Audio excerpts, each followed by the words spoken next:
प्यारे बच्चों, आज हम कक्षा 10 विषय विज्ञान में वर्ण विक्षेपण जानेंगे। अगर आपको याद हो तो पिछले वीडियो में हम लोग प्रिज्म के बारे में पढ़े थे। प्रिज्म क्या होता है, प्रिज्म के द्वारा प्रकाश का अपवर्तन किस प्रकार होता है और प्रिज्म के अपवर्तनांक का सूत्र क्या है, प्रिज्म कोण क्या होता है, विचलन कोण क्या होता है, अल्पतम विचलन कोण क्या होता है, इसके बारे में पढ़े थे। आज हमको पढ़ना है वर्ण विक्षेपण। वर्ण विक्षेपण से क्या समझते हैं इसको जानेंगे, और इसको जानने से पहले एक चीज आप लोग अपने दिमाग में बैठा लेंगे कि जो सूर्य का प्रकाश होता है, सनलाइट होता है, यह जो है 7 रंगों से मिलकर बना होता है। 7 रंगों से मिलकर बना होता है।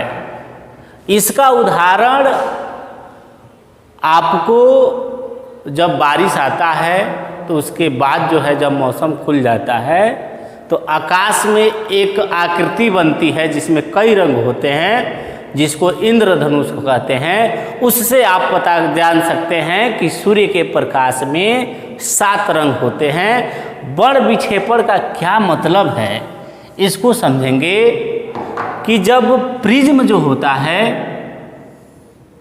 इस प्रिज्म पर श्वेत प्रकाश यानी सूर्य के प्रकाश को आपतित कराएंगे तो ये जो प्रकाश है यह अपवर्तन के बाद 7 रंगों में विभाजित हो जाता है। इसी घटना को हम लोग वर्ण विक्षेपण कहते हैं। अगर आपसे पूछा जाए कि वर्ण विक्षेपण से क्या समझते हैं तो आप बताएंगे कि जब प्रिज्म पर श्वेत प्रकाश आपतित होता है तो यह श्वेत प्रकाश 7 रंगों में विभाजित हो जाता है। इस घटना को वर्ण विक्षेपण कहते हैं। किस प्रकार ये विभाजित होता है इसको फिगर के माध्यम से देख लेंगे।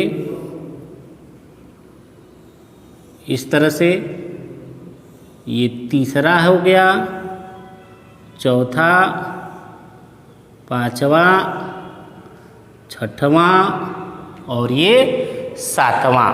और इन रंगों का एक क्रम होता है जिसको हम वर्ण क्रम कहते हैं या स्पेक्ट्रम कहते हैं। और इसका जो क्रम होता है नीचे से VIB,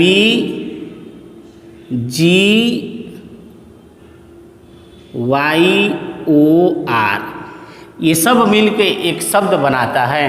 इस शब्द को हम लोग कहते हैं विबग्योर। तो ये जो है प्रिज्म द्वारा प्रकाश को उसके अवयवी रंगों में तोड़ने की घटना है, और इसी घटना को हम लोग कहते हैं वर्ण विक्षेपण। और वर्ण विक्षेपण में जो रंगों का क्रम आता है उसको हम कहते हैं, यानी ये आपका जो है वर्ण क्रम है, ये जो है वर्ण क्रम है, इसी को कहते हैं स्पेक्ट्रम। इसको हम लोग कहते हैं स्पेक्ट्रम। तो ये वर्ण विक्षेपण की घटना हो गई जब श्वेत प्रकाश को प्रिज्म पर आपतित कराते हैं तो अपवर्तन के बाद प्रकाश 7 रंगों में विभाजित हो जाता है। इस घटना को वर्ण विक्षेपण कहते हैं। रंगों का जो क्रम होता है उसे वर्ण क्रम या स्पेक्ट्रम कहते हैं। और यह जो क्रम नीचे से होता है यह वैगनी, V मतलब वायलेट, वैगनी पहले नंबर पे नीचे से, दूसरे नंबर पे इंडिगो यानी आसमानी, तीसरे नंबर पे आता है बी मतलब ब्लू, ब्लू मतलब नीला,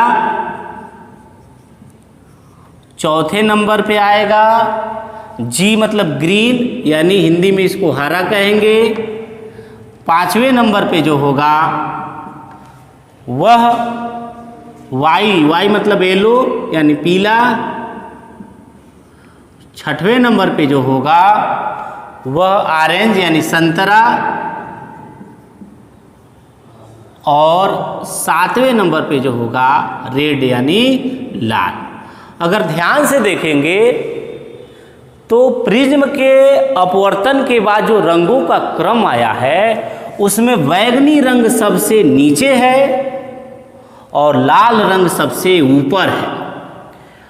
अब इसका कारण हम लोग पता करेंगे कि क्यों बैंगनी रंग ही सबसे नीचे आता है और लाल रंग जो होता है वो सबसे ऊपर आता है। यानी अब हमको पता करना है कि वर्ण विक्षेपण का कारण क्या होता है, किस कारण जो है वर्ण विक्षेपण की घटना होती है।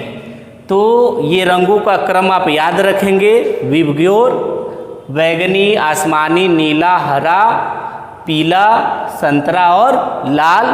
अगला जो हम लोग का हेडिंग होगा वह होगा वर्ण विक्षेपण का कारण। वर्ण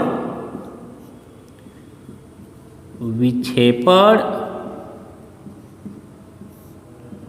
का कारण। अब देखिए, भिन्न भिन्न रंगों के लिए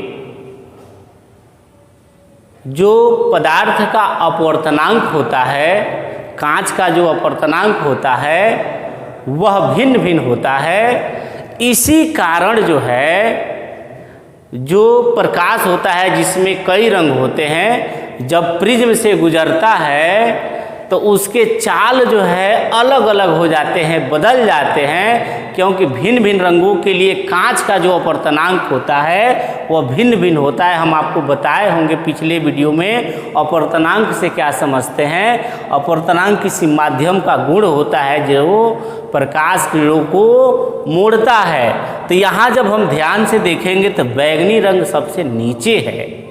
इसका मतलब ये हुआ कि बैंगनी रंग के लिए कांच का जो अपवर्तनांक होगा वो सबसे अधिक होगा, इसीलिए बैंगनी रंग ज़्यादा मुड़ी है और वह सबसे नीचे है। इसके विपरीत लाल रंग सबसे ऊपर है, जिससे यह निष्कर्ष निकलता है कि लाल रंग के लिए कांच का यानी प्रिज्म के पदार्थ का जो अपवर्तनांक है वह सबसे कम है। इसलिए लाल रंग का जो झुकाव है प्रिज्म में अपवर्तन के बाद वह कम है और लाल रंग सबसे ऊपर है। यानी वर्ण विक्षेपण का जो कारण है, इसका मतलब ये हुआ कि भिन्न भिन्न रंगों के लिए कांच का जो अपवर्तनांक होता है वह भिन्न भिन्न होता है। इसलिए अपवर्तन के बाद भिन्न भिन्न रंगों की जो चाल होती है वह बदल जाती है। और जब चाल बदलता है तो जो रंग हैं अपवर्तन के बाद वो जो हैं एक क्रम में आती हैं। जिस रंग के लिए अपवर्तनांक सबसे अधिक होता है वह रंग सबसे नीचे हो जाता है और जिस रंग के लिए अपवर्तनांक सबसे कम होता है वो रंग जो है यानी लाल सबसे ऊपर हो जाता है। यानी वर्ण विक्षेपण का जो कारण है वह भिन्न भिन्न रंगों के लिए कांच का जो अपवर्तनांक होता है वह भिन्न भिन्न होता है। इसी कारण वर्ण विक्षेपण की घटना होती है।